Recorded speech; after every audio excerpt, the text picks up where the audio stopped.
வெற்றிவேல் முருகனுக்கு அரோகரா. வேலும் மயிலும் சேவலும் துணை, வேலும் மயிலும் சேவலும் துணை, வேலும் மயிலும் சேவலும் துணை, வேலும் மயிலும் சேவலும் துணை, வேலும் மயிலும் சேவலும் துணை, வேலும் மயிலும் சேவலும் துணை. ஸ்ரீ அருட்கவி அருணகிரிநாதர் அருளிய கந்தர் அனுபூதியிலிருந்து. உருவாய் அருவாய் உலதாய் இலதாய், மறுவாய் மலராய் மணியாய் ஒளியாய், கருவாய் உயிராய் கதியாய் விதியாய், குருவாய் வருவாய் அருள்வாய் குகனே, குருவாய் வருவாய் அருள்வாய் குகனே. அருட்கவி அருணகிரிநாதர். இப்போ நேற்று எபிசோடில் என்ன பார்த்தோம்? நம்ம தாந்தோன்றீஸ்வரர்கிட்ட அம்மா கிட்டேயும் அப்பா கிட்டேயும் உட்காந்து அவர் தியானம் பண்ணிட்டு இருக்கார். அவர் என்ன கேட்டார்? வரம் ஏதோ கேட்டிருக்காரு அப்படின்னு சொன்னேன் இல்லையா? அப்போ வரம் கேட்கறதுக்கு முன்னாடி அவர் ஒரு பாட்டு எழுதினார். அவர் அப்போ தான் ஃபஸ்ட் டைம் தமிழில் எழுத ஆரம்பிக்கிறார். ஃபஸ்ட் டைம்னா அப்போ தான் நம்மளுக்கு கிடச்சிருக்கு. அப்போ தான் அவர் தமிழில் நம்ம சொல்லலாம். இத்தனை நாள் நம்ம சான்ஸ்கிரிட் பார்த்தோம். நம்ம பிறந்து வளர்ந்த ஊர் தமிழ்நாட்டில் இருக்கோம் நம்ம.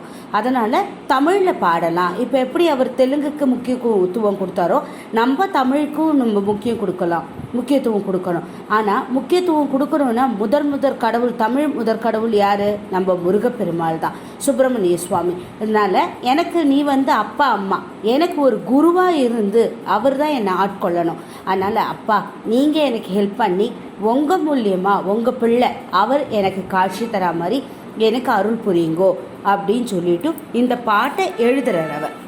அப்போ சொல்கிற இசைந்த ஏறுங்கரியுரி போர்வையும் எழில் நீரும் இளங்கு நூலும் புலியத நாடையும் மழுமானும் அசைந்த தோடும் சிறுமணி மாலையும் முடிமீதே அணிந்த ஈசன் படிவுடன் மேவிய குருநாதா, அணிந்த ஈசன் படிவுடன் மேவிய குருநாதா, உச்சந்த சூரன் கிளையுடன் வேரர முனிவோனே, உகந்த பாசாங்கயிரொரு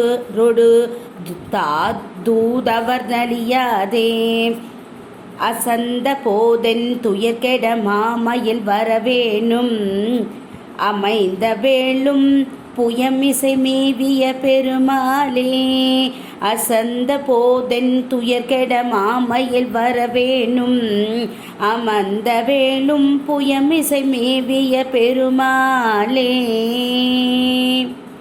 அப்பா நீ இதெல்லாம் அணைஞ்சிட்ருக்க, பூனல் போட்டுருக்க, காதுக்கு இதெல்லாம் போட்டிருக்க. நம்ம திருஞான சம்பந்தத்தோடுடைய செவியன் அப்படி பாடின அம்மா தான் பால் கொடுத்தா, ஞானப்பால் கொடுத்தா. ஆனால் யாரோட வந்தான்றத எக்ஸ்பிளனேஷன் கொடுத்துருக்காரு இல்லையோ, தோடுடைய செவியன்.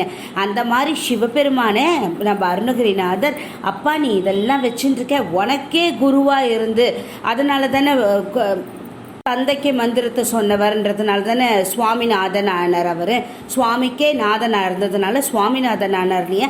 அவர் எனக்கு அருள் புரியணும், எனக்கு அவரோட அருள் எனக்கு கிடைக்கணுன்றத நீ எனக்கு அருள் புரிப்பா அப்பா, நீ தான்ப்பா, எனக்கு வேறு யாரும் கிடையாதுன்னு அந்த தாந்தோன்றீஸ்வரர்கிட்ட உருகி தியானம் பண்ணிட்டு இருக்கார். அம்மா கிட்டேயும் அப்பா கிட்டேயும் ஸ்ரீ அம்ச நடேஸ்வரி சமேத தாந்தோன்றீஸ்வரர்கிட்ட உருகி தியானம் பண்ணிட்டு இருக்கார். அப்போது அவருக்கு ஒரு ஃப்ளாஷ் மாதிரி வருது.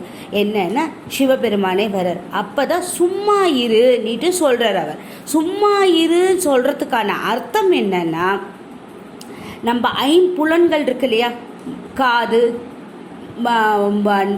வாயி, மூக்கு, சுவாசம், அப்புறம் மெய் எல்லாம் இருக்கு இல்லையா, அதையெல்லாம் அடக்கி மனசையும் அடக்கி வச்சுட்டு நீ சும்மா இரு, தியானம் பண்ணு, நீ என்ன நினைக்கிறியோ அதை டார்கெட் வச்சுட்டு நீ தியானம் பண்ணு. தியானம் பண்ணுறச்சே நம்ம என்ன பண்ணுவோம், மூச்சு சுவாச காற்று ஒண்டி தான் எப்படி மேலே போகிறது எப்படி கீழே வருது அதை ஒண்டி தான் கான்சன்ட்ரேஷன் வச்சுட்டு நம்ம பண்ணுவோம். எல்லாத்துக்குமே நம்மளுடைய எண்ணங்கள் எல்லாம் மாறி கீறி போகிறதுக்கெல்லாம் காரணமே சுவாசம் தான்.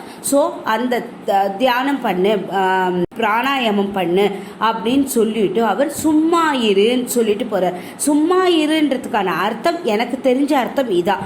5 புலன்களையும் கையோடு சேர்த்து 6வது ஷட்காரத்தையும் கொண்டு போய் உன்னுடைய பாதத்தில் நான் சமர்ப்பணம் பண்ணுறேன், ஃபுல் அண்ட் ஃபுல் சரணாகதி ஆயிட்டேன் அப்படின்னு சொல்கிறோம் இல்லையா, அப்படி இருன்னு அர்த்தம். அதை தான் அவர் நம்ம அருணகிரிநாதர் கந்தர் அனுபூதி அப்படின்ற ஸ்லோகம் பின்னாடி எழுத போகிறார் அந்த பாட்டு.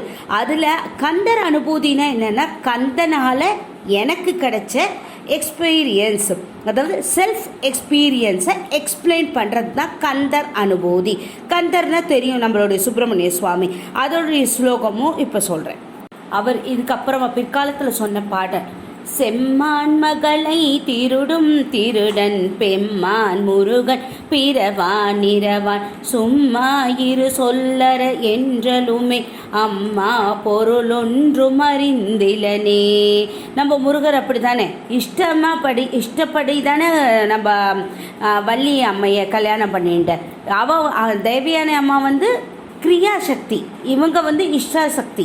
அதனால் கிரியாசக்தி அவங்க, இஷ்டசக்தி இவங்கன்றதுனால அவரை எப்படி நீ திருடிண்டியோ, இஷ்டப்படி எப்படி கல்யாணம் பண்ணிண்டியோ, அந்த மாதிரி என்னுடைய மனசு என்னுடைய 5 புலன்களையும் உன் கால் கீழே போட்டுடுறேன், நீ அதை மெல்ல மெல்லமாக திருடிக்கோ.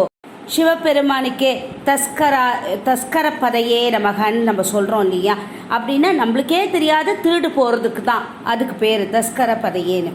அதனால் முருகன் என்னுடைய எல்லாத்தையும் நீ எடுத்துக்கோன்னு சொல்லிட்டு அப்போது இந்த ஒன்று அவர் தியானம் பண்ணிட்டு இருக்கார். அந்த சுச்சுவேஷனில் தான் வில்லிபுத்தூராரோட வாதம் பண்ண வான்னிட்டு அழைப்பு வருது. அழைப்பு செங்கேணி மன்னனான மல்லியநாதன் கிட்டேருந்து அரசவை புலவர் திரு வில்லிபுத்தூராருடன் வாதத்துக்கு வாப்பான்னுட்டு அழைப்பு வந்திருக்கு. உடனே ஒரு பொது இடத்துல தான் வாதம்லாம் பண்ணிப்பா. இப்போ கோர்ட் யார்டான பண்ணணும், இல்லைன்னா பொது இடம், இல்லைன்னா கோவிலுடைய இது இருக்கு இல்லையா, அங்கே தான் பண்ணிப்பாங்க, கோபுர வாசலில் தான். அப்போ திருவண்ணாமலையை தேர்ந்தெடுத்திருக்கா. திருவண்ணாமலையுடைய வாசலில் நம்ம வாக்குவாதம் பண்ணிக்கலாம் வாங்கோ அப்படின்னு சொல்கிறா. அப்போ அருணகிரிநாதர் கிளம்பி நம்ம ஊர்லேருந்து முள்ளாண்டம்லேருந்து திருவண்ணாமலைக்கு வரத்துக்கு சாயங்காலம் ஆயிடுது. நெக்ஸ்ட் டே மார்னிங் தான் வாதம். அப்போ வந்த உடனே இவர் வில்லிபுத்தூரார் ஆழ்வார் இருக்கார் இல்லையா, அவர் காலில் விழுந்து நமஸ்காரம் பண்ணி, என்னவே இருந்தாலும் அவர் பெரியவர், அது கோர்ட் யார்டுக்கு வெளியில் வாக்குவாதம்ன்ற சமயத்தில் தான் சொற்களால் வாக்குவாதம் பண்ணிப்பா, கவிதைகளால் வாக்குவாதம் பண்ணிப்பா. அதனால் முன்னாடிலாம் அவள் ஆஸ் எ ஃப்ரெண்டு, அப்பா மாதிரி, அம்மா மாதிரி, தாத்தா மாதிரி, ஏன்னா ரொம்ப பெரியவர் அவர், அப்பா வயசு அவருக்கு. அதனால் அவர் காலில் விழுந்து நமஸ்காரம் பண்ணி, அப்பா உனக்கு இவ்வளோ பட்டெல்லாம் வந்திருக்கான்னு அவரும் ரொம்ப புலங்காகிதம். என்னவே இருந்தாலும் கவிதைகளுக்குன்றது, அவரும் கவிதையெல்லாம் நல்லா தெரிஞ்சவர் தானே. அதனால் இருந்தவுடனே அவர் உடனே ஓகேப்பா நம்ம 2 பேருமா போய் ஸ்நானம் பண்ணிவிட்டு சாயந்தரம் நித்திய கர்மா இருக்குது இல்லையா, சந்தியாவந்தனம் அதெல்லாம் பண்ணிவிடலாம்ப்பான்னுட்டு போகிறேன். நம்ம வில்லிபுத்தூரார் ஆழ்வார் எப்படின்னா வீர வைஷ்ணவர்னா என்னன்னா, அவள் சிவன் கோவில் பக்கமே போகமாட்டா. இந்த ரோட்டில் சிவன் ஆலயம் இருக்குன்னா பக்கத்து ரோடு வழியாக தான் போவாள். சிவனுடைய பிரசாதமான விபூதியை கூட எடுத்துக்க மாட்டா. இந்த காலத்தில் கூட இப்போ கூட இருக்கா, விபூதி கூட எடுத்துக்காதவா. குங்குமத்தை எடுத்துப்பாளா, விபூதி எடுத்துக்க மாட்டா. குங்குமம் எதுக்கு எடுத்துப்பா, அம்பாள் நம்ம மகாவிஷ்ணுடைய தங்கையோ இல்லையோ அதனால் எடுத்துக்கிறாளாம். சிவபெருமானுடைய விபூதி எடுத்துக்க மாட்டாளாம். என்னவோ எனக்கு புரிய மாட்டேன்றது. அவளெல்லாம் மாற்றத்துக்கு இன்னும் வருவா காலம் இருக்குது. இப்போ நம்ம அருணகிரிநாதரும் வில்லிபுத்தூராரை பற்றியும் பார்ப்போம். அப்போ குளிக்கிறதுக்கு போகிறா. குளிச்சுட்டு வரச்சா இவெல்லாம் ரொம்ப அப்படியே ஜாலியாக பேசின்னு இருக்கா. என்ன நடந்தது எது நடந்தது, ஒரு பெரியவர் ஒரு மரியாதையோடு, இவர் அன்பு கலந்த மரியாதையோடு இவர் பேசின்னு இருக்கார். அப்போ குளிச்சுட்டு இப்படி நிமிர்றார். பார்த்தா வில்லிபுத்தூராருக்கு சிவனுடைய அந்த அண்ணாமலையுடைய கோபுர தரிசனம் கிடச்சிருத்து. அந்த தரிசனத்தை பார்த்தோன்னே கண்ணு போயிடுற மாதிரி இவருக்கு ஒரு ஃபீலிங்கு.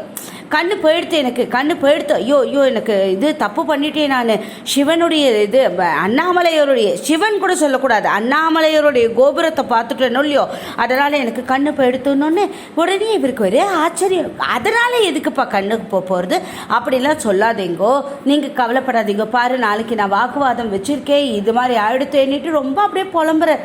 கொஞ்சம் டிப்ரெஸ் ஆகிடுவா இல்லையா, வயசானவர் பேனிக் ஆகிட்டார் அப்படின்னு சொன்ன உடனே அருணகிரிநாதர் சொல்கிறார், கவலையே படாதீங்கோ, நீங்கள் இப்போது வில்லி பாரதம் எழுதின்னு இருக்கீங்க இல்லையா, எந்த சுச்சுவேஷனில் இருக்கீங்க இப்போது, ஒவ்வொரு ஸ்டான்ஸாக சான்ஸ்கிரிட்டில் இருக்கிறத எடுத்து இவர் தமிழில் டிரான்ஸ்லேட் பண்ணிட்டு இருக்கார், அதில் எந்த இதில் இருக்கீங்க நீங்கள் அப்படின்னு கேட்ட உடனே அவர் என்ன சொல்கிறாருன்னா, இந்த மாதிரி அர்ஜுனன் போய் பாசுபதாஸ்திரம் கேட்குறாரு இல்லையா சிவன் கிட்ட, அந்த கிட்ட இருக்க அப்போ சிவன் சொல்லலாமா, ஏன்னா அர்ஜுனன் வரான் இல்லையா, அதனால் சிவன் கிட்ட கேட்கறா, அந்த சுச்சுவேஷனில் நான் இருக்கேன் பானோன்னு. அப்படியா, நீங்கள் ஏன் கவலைப்படுறீங்கோ, கண்டிப்பாக நீங்கள் அர்ஜுனனாக ஃபீல் பண்ணி நீங்கள் பாசுபதாஸ்திரத்தை கேட்குற மாதிரி உங்களுக்கு கண்ணு வேணுன்றத நீங்கள் சிவன்கிட்ட தானே கேட்கணும், அதை கேளுங்கோ, எங்கள் அப்பா உங்களுக்கு அருள் புரிவா, நீங்கள் கவலையப்படாதீங்கோ அப்படின்னு. உடனே அப்படியா சரி என்ன பண்ணலாம், என்னை மெதுவாக ஐஷின்ட்டு போயிட்டு நம்மளுக்கு அவளுக்கு ரூம்ஸ் கொடுத்துருப்பா இல்லையா, அந்த இடத்துல விடுங்கோ, நான் ராத்திரிலாம் எழுதிடுறேன்ப்பா அந்த இதன்னுட்டு போய் எழுத போகிறார். இப்போ அடுத்த சுச்சுவேஷன், நம்ம சிவன் மேலே பாசுபதாஸ்திரத்துக்காக அர்ஜுனனுக்காக நம்ம வில்லிபுத்தூர் ஆழ்வார் என்ன ஸ்லோகம் எழுதியிருக்கார், அதாவது கான்வர்சேஷன் தான், ஸ்லோகம்லாம் அதில் ஸ்லோகம்னு எதுக்கு சொல்கிறோன்னா அவளுக்குள்ளே நடந்த கான்வர்சேஷனை தான் இவள் சான்ஸ்கிரிட்டில் எழுதியிருக்கிறதுனால நம்ம ஸ்லோகம்னு சொல்கிறோம், அவ்வளோதான். இப்போ சொல்கிறாள் இல்லையா, அர்ஜுனோவாச்ச பகவானுவாச்ச, அந்த மாதிரி இப்போ வில்லிபுத்தூர் ஆழ்வார் என்ன மாதிரி எழுதியிருக்கார் ஸ்லோகம், அதனால் அவருக்கு கண்ணு வந்துதா, நம்ம அருணகிரிநாதர் சொன்னதுனால அது பலிச்சுதா, அதை பற்றிலாம் நம்ம பார்க்க போகிறோம் வர நெக்ஸ்ட் வீக்கில். பார்த்துட்டு அதோடு சேர்ந்து அந்த கோர்ட் யார்டு, அதாவது இப்போ அருணாச்சலேஸ்வரர், எங்கள் அப்பா அருணாச்சலேஸ்வரர் அவரோட கோவில் முன்னாடி என்ன நடக்கிறது, அதில் யார் ஜெயிச்சா, நம்ம அருணகிரிநாதருடைய காது எதனா கிழிச்சுட்டாரா, இல்லை வில்லிபுத்தூர் ஆழ்வார் தோற்று போய் அவர் சரணாகதி ஆனாரா, அதை பற்றிலாம் நம்ம அடுத்த எபிசோடில் பார்க்க போகிறோம். இப்போ வரைக்கும் என்னுடைய என்னுடைய பேச்சை கேட்டதுக்கு ரொம்ப ரொம்ப நன்றிகள் பல. இதில் எதனா உங்களுக்கு டவுட் இருந்து இனிமேல் நம்ம வரப்போகிறதுலாம் திருப்புகள் பற்றி, நம்ம அருணகிரிநாதர் தமிழில் எழுதின திருப்புகள், கந்தர் அலங்காரம், கந்தர் அந்தாதி, நல்ல ஞாபகம் வச்சுக்கோங்க, கந்தர் அந்தாதி, அதை பற்றியெல்லாம் நம்ம வரிசையாக பார்த்துட்டே வர போகிறோம். ஒவ்வொரு நாளைக்கு ஒவ்வொரு ஸ்லோகம் இல்லை ஒரு பாட்டு எடுத்து அதோட மீனிங் என்னவாக இருக்கும் அதை பற்றியும் பார்க்க போகிறோம். அதோட சைமல்டேனியஸாக நம்மளுடைய அருணகிரிநாதருக்கு 2 முத்தான குழந்தைகள் பிறந்தாலோலையும், ராஜநாதன்றவர் தீக்ஷதராக இருக்கிறா, அரசவை கவிஞராக இருக்கிறா, அதை பார்க்க போகிறோம். அதுக்கப்புறம் அவள் பொண்ணு ராஜலக்ஷ்மின்னு ஒரு பொண்ணு பிறந்திருக்காளோலையோ, அவளுடைய கல்யாணம், அதெல்லாம் நெக்ஸ்ட்டு பார்க்க போகிறோம். இப்போ அருணகிரிநாதர்து இனிமேல் லைஃப் வந்துகிட்டே இருக்க போகிறது, அவர் எழுதினதை பற்றியும் வரப்போகிறது, அவள் குழந்தைகளை பற்றியும் வரப்போகிறது, எல்லாம் இனிமேல் தான் சூடு பிடிக்க போகிறது. இதுக்கு நல்லபடியாக எல்லோரும் நல்லா கேளுங்கோ, உங்களுக்கு பிடிச்சிருந்தா லைக் பண்ணிவிடுங்க, அதே மாதிரி உங்கள் குழந்தைகளுக்கெல்லாமும் அனுப்புங்கோ, ஷேர் பண்ணுங்கள். எதனா மிஸ்டேக்கோ இல்லை நன்னா இருக்குனாலும் ஒரு கமெண்ட் பண்ணிங்கன்னா எனக்கு ஒரு ஊக்குவித்த மாதிரி இருக்கும். போன வாட்டி பண்ணின சப்ஸ்கிரிப்ஷனுக்கான இந்த வாட்டி கொஞ்சம் இன்க்ரீஸ் ஆச்சுன்னா எனக்கும் இன்னும் நம்ம சப்ஸ்கிரைபர்ஸ் வந்திருக்காலே, நம்ம இன்னும் டீட்டெயில்ஸாக படிக்கணும், இந்த ஏதோ பாடின்னு இருக்கேனே அதையும் இன்னும் இம்ப்ரூவ் பண்ணி பாடுவேன், அதுக்கு ஏற்பாடு பண்ணி கொடுங்கோ. எனக்கு நீங்களாம் தான் எனக்கு பண்ணணும். பெரியவாளாக இருந்தீங்கன்னா இதை பார்க்குற பெரியவாளுக்கெல்லாம் என்னுடைய அனந்த கோடி நமஸ்காரங்கள். என்னை விட சின்ன குழந்தைலாம் பார்த்து எல்லாம் ஆசீர்வாதங்கள், எல்லா ஆசீர்வாதமும் எல்லாருக்கும் உலக நன்மைக்காக குருவருள் திருவருள் எல்லாருக்கும் கிடைக்கணுன்றத சுவாமி கிட்ட பிரார்த்தனையாக வச்சுட்டு அவர்கிட்ட சரணாகதி ஆகிட்டு நான் இப்போ க்ளோஸ் பண்ணிக்கிறேன். திருச்சிற்றம்பலம் திருச்சிற்றம்பலம் திருச்சிற்றம்பலம். லைக் பண்ணுங்கள், ஷேர் பண்ணுங்கள், கமெண்ட் பண்ணுங்கள், சப்ஸ்கிரைப் பண்ணுங்கள்.